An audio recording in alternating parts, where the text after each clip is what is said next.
What is up, everybody? Welcome back to the shop today. Today, we're going to be going over all the modifications to my 2022 Suzuki DRZ400 Supermoto back there. Get lots of questions. Hey, what's done to the bike? And I have made a couple of these videos in the past, but got a little too carried away with the intro maybe. So yeah, and quite a few things have changed. So this will be an update as the bike sits right now. So let's get right into all the mods that are done to this bike. So I know this is a ton of stuff. You can pause this if you want, and it'll tell you every brand of every part on the bike, but I'm just gonna start with the cosmetic stuff. I kind of broke it out to cosmetic, lighting, protection, performance, and other shit. Also, I would say the majority of the people out there watching this video are familiar with this. This is a 2022 Suzuki DRZ400 Supermoto. I bought this bike brand new with less than a half a mile on it. That has been a couple years ago. There's been several modifications since. So let's just go over all of the parts on the bike.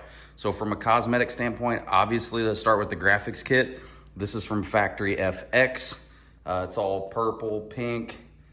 I think it looks pretty cool. So that was probably the first thing they did.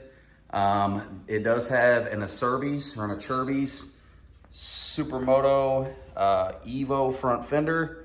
Kind of styles it up a little bit.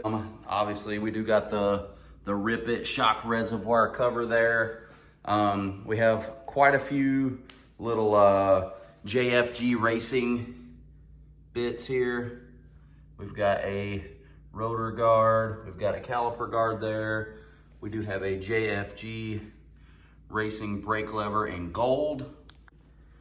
We did delete the factory toolkit off the back. In its place, I just put a couple of push pins. We do have a clear oil filter cover there, and that's comes in handy. You can see your oil fill level right there. We do have a gold dipstick. We also have a JFG Racing gold handlebar mount.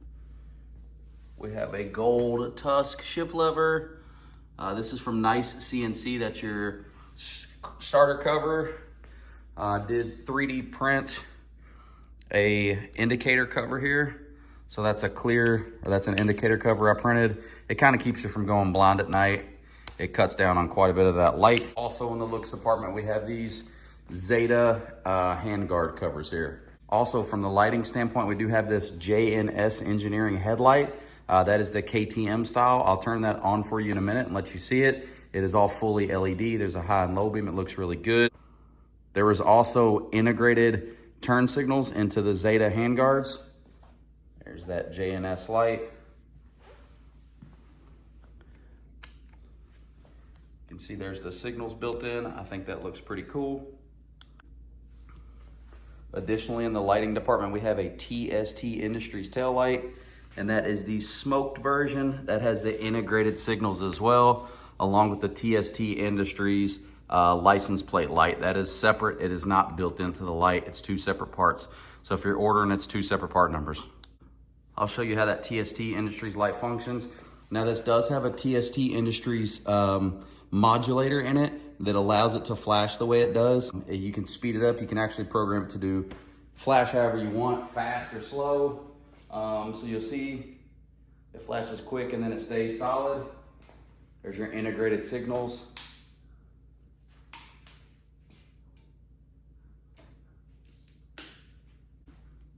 From a protection standpoint, we do have these Duval radiator guards there.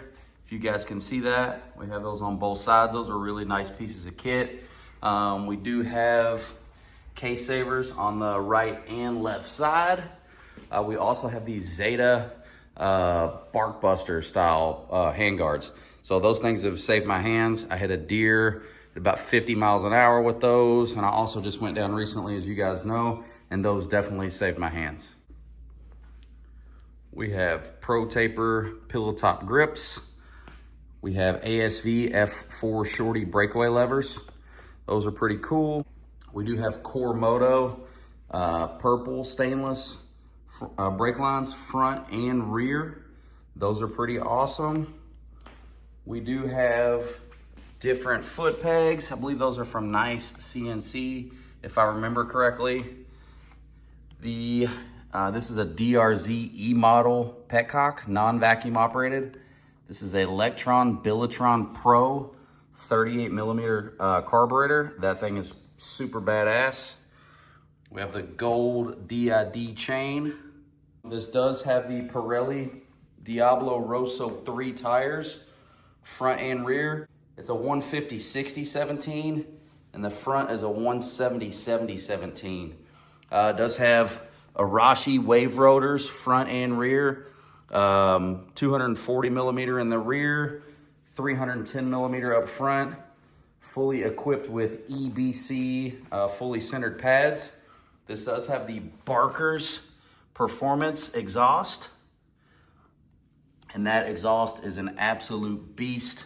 If you haven't seen the Barker's Performance exhaust video, go check it out. It is significantly larger than stock.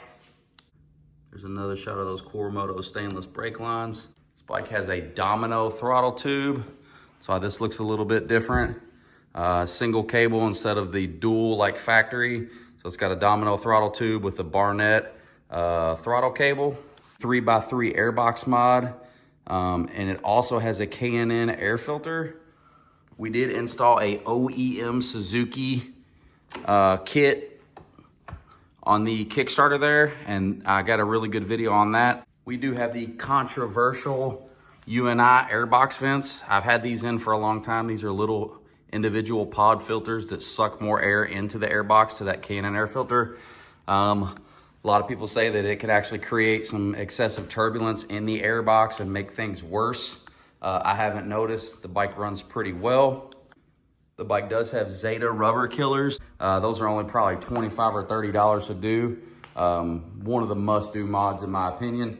Moto Dash charger, so we can charge our cell phone and also monitor our battery voltage there.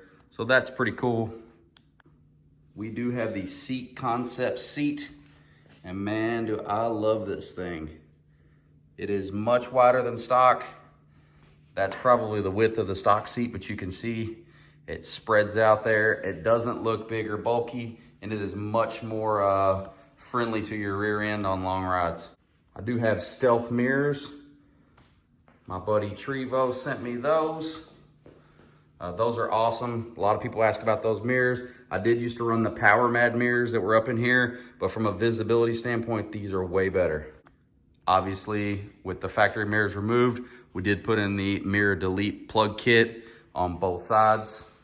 We are running Suzuki R7000 1040 oil on this bike with the Wix oil filter. Like I did mention, the K&N air filter. All the coolant is Maxima Coolanol.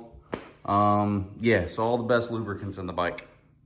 I know you can't see it, but we are also running a NGK Iridium spark plug. You can see that there's something missing here. We did do the pair valve delete on this bike as well. So yeah, that is a ton of stuff. If you guys been watching the channel, we have videos on pretty much every single one of those mods individually. If you want to just look at how to install the Kickstarter, how to put in the carburetor, even the old traditional style carburetor, the 36 millimeter Mikuni, how to do a JD jet kit. I have videos on all of those parts. You can find them if you search through the video list on the YouTube channel. But yeah, let's do a little close up of all those cool parts put together. And I do have some couple little tricks up my sleeve. I think that's probably going to be changed in the near future, but I can't tell you what. You guys will just have to stay tuned.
If you guys have any questions about any of the stuff on that bike, please drop a comment down in the comment box below, and I'll be sure to get back with you guys. I'm pretty good about getting back with comments.